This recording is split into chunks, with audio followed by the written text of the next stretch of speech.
আমাদের বাংলাদেশে দেখেন দেং জিয়াওপিং এর একটা বিখ্যাত উক্তি আছে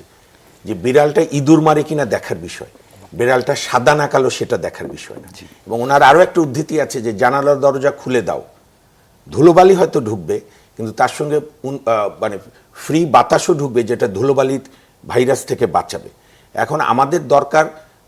জেদাজেদি করে জুলাই সংস্কার আদেশ যেটা সংবিধানে প্রেসিডেন্ট অর্ডার দিতে পারে না সেটার উপরে গোঁ ধরে বসে থাকা, নাকি সংসদে বিরোধী দল এবং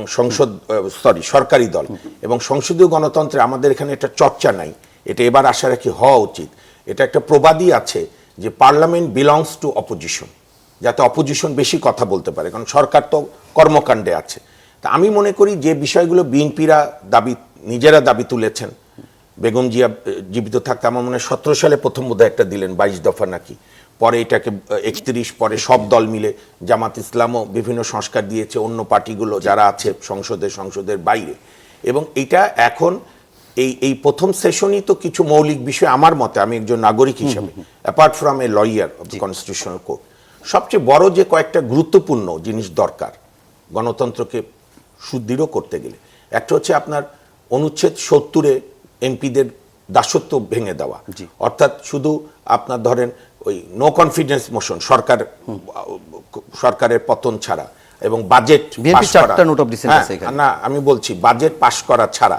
বাজেট ছাড়া আইন প্রণয়ন যেটা মেইন কাজ, সেটাই যেন স্বাধীনভাবে সবাই তার স্বাধীন মেধা মনন ব্যবহার করতে পারে, পার্টি হুইপিং নয়।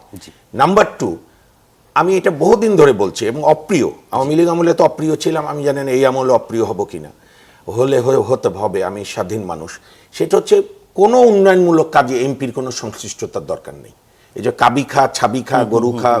ঘাস খা, তারপরে স্কুল, কলেজ, বিশ্ববিদ্যালয়, ম্যানেজিং কমিটি, গভর্নিং বডি,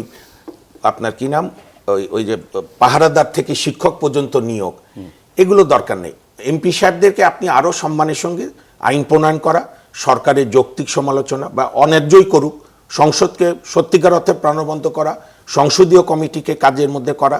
আরেকটা আমি আজকে বলে যাই আপনার এই চমৎকার অনুষ্ঠানে, সংস্কার বলেন, গণতন্ত্র বলেন, স্বাধীনতা বলেন, মানুষের অধিকার বলেন, কোনোটাই টিকবে না আপনি যদি বিচার বিভাগকে আবারও আজ্ঞাবহ করার চেষ্টা চালান।